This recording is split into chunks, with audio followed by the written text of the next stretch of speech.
ce colloque s'inscrit dans les priorités de la présidence française du Comité des ministres du Conseil de l'Europe, qui va s'achever donc à la fin du mois.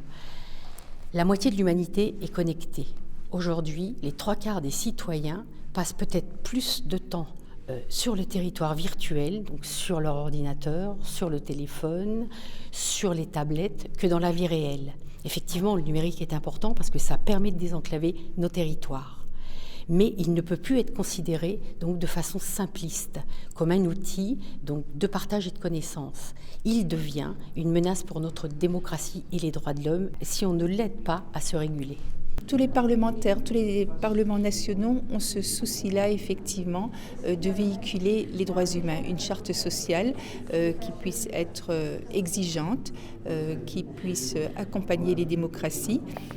Et il est normal quand le Conseil de l'Europe s'interroge et voit comment on peut s'adapter et voit comment on peut freiner les effets pervers, là pour le coup, de ce qui est l'ère numérique, de ce qui est la protection de l'individu face aux données personnelles qui sont recueillies. Et c'est la raison pour laquelle nous avons souhaité organiser ce colloque.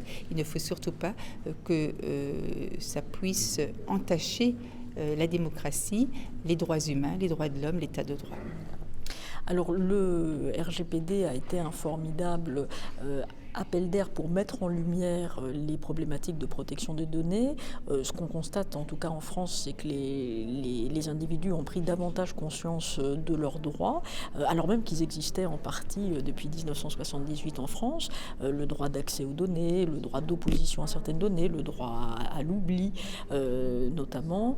Et on a constaté à la CNIL, ne serait-ce que sur l'année qui a suivi la mise en œuvre du RGPD en mai 2018, une augmentation des plaintes de 42% par exemple, beaucoup plus d'appels téléphoniques, une très forte, très grande consultation de notre site internet, 8 millions de consultations par an. Donc déjà il y a une prise de conscience et ça c'est important parce que face à cela, les entreprises et les organismes, y compris publics, de plus en plus tiennent compte de la protection des données. On avance clairement, mais on ne peut pas avancer seul. Il va falloir effectivement et c'est la raison pour laquelle le Conseil de l'Europe, comme d'autres instances internationales, que ce soit l'Union européenne, que ce soit l'UNESCO, s'empare de ce problème-là pour qu'effectivement on puisse avancer ensemble et arriver à un cadre juridique de protection de l'humain